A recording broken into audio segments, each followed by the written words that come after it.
Gandang hapon mga kabantot. Bumili ko ng ito yung air filter cover na Veloscope ang Kinabit ko na to eh. Katako ba't ako butas dito. Pero nakikita ko naman, napansin ko may butas. Ito butas, open na open ibig kong sabihin. Pero ito may butas.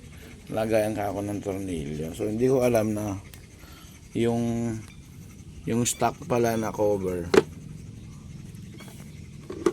Yung stock na cover, ayan. Kailangan palang tanggalin yon, yung sa dulo, ito. So tinanggal ko na. Meron siyang 3 tornilyo eh. So tinanggal ko na. Ililipat na natin siya ngayon dito. Ayan. Kasi yung ginawa ko kasi kinabit ko, hindi ko nilipat yan eh.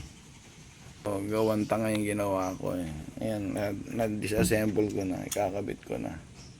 Tapos tingnan natin yung final na itsura niya. Kinabit ko na siya. Nagtataka ko, bakit kasi naka-open to?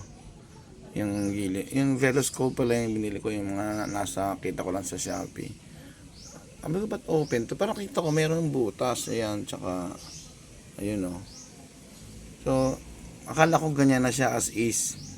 Tapos kinuha ko yung stock ko na ganito, takip.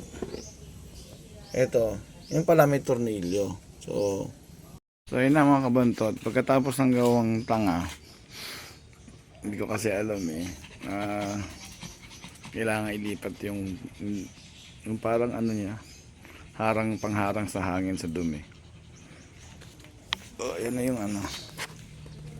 ayan ang final result. So, ayun na. Parang stock lang, tapos nagkaroon na ng korting art aesthetic. Yan, sana may napulot kayo mga kabantot.